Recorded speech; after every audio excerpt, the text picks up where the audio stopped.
L'invité de ce journal est historien. Bonsoir Maxime Pat. Bonsoir. Merci beaucoup d'être avec nous. D'abord, votre réaction après l'incendie de Notre-Dame de Paris.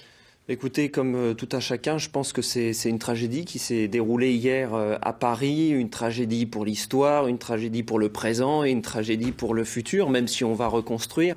J'étais tout à l'heure pour une émission à Paris et j'ai senti effectivement que chacun était dans l'émotion, bien sûr. Alors le travail de l'histoire, c'est aussi de dire que l'histoire nous a montré qu'il y a eu aussi ce genre d'événements par des incendies, par des destructions de guerre, on aura peut-être l'occasion d'en reparler, mais qu'il y a une phase de reconstruction qui va démarrer, et c'est là aussi ce qui est important, c'est de reconstruire, et de bien reconstruire peut-être selon les principes de l'époque, selon les matériaux d'époque, mais en tout cas bien le faire. Alors c'est historiquement un monument religieux, Notre-Dame, mais il est devenu, d'où cette émotion générale, un symbole culturel. À quel moment ça s'est opéré, ce basculement ? Alors c'est au 19e siècle, globalement, au 19e siècle, on sort d'une période de la Révolution française où on déchristianise un petit peu le pays, où en tout cas la religion a moins d'importance.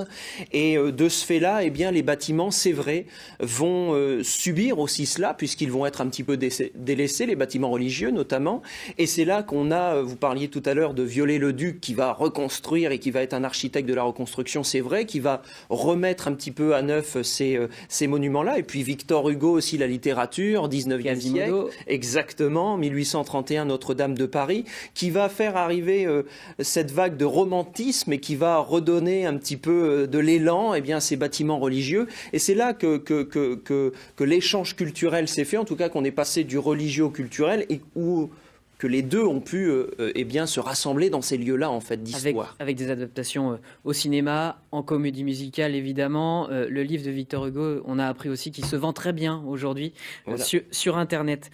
Ce basculement, il a été acté, renforcé en 1905 aussi, la séparation de l'Église et l'État. Oui, c'est une date très importante, c'est une date clé. En 1905, on a voulu séparer le politique et le religieux. Alors déjà, je vous le disais, au 19e siècle, on a commencé à le faire, mais vraiment la date fatidique, c'est celle-ci.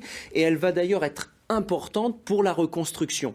Parce qu'aujourd'hui, cette date-là fait que la cathédrale Notre-Dame de Paris appartient à l'État. En tout cas, les murs de la cathédrale. Voilà, c'est le bâtiment public, ça appartient à l'État. Et de ce fait, c'est l'État qui doit restaurer. D'ailleurs, les campagnes de restauration, la plupart sont menées par l'État, financées par l'État, puisque ce sont des bâtiments qui leur appartiennent. Et ça va être à l'État de choisir comment on reconstruit la charpente.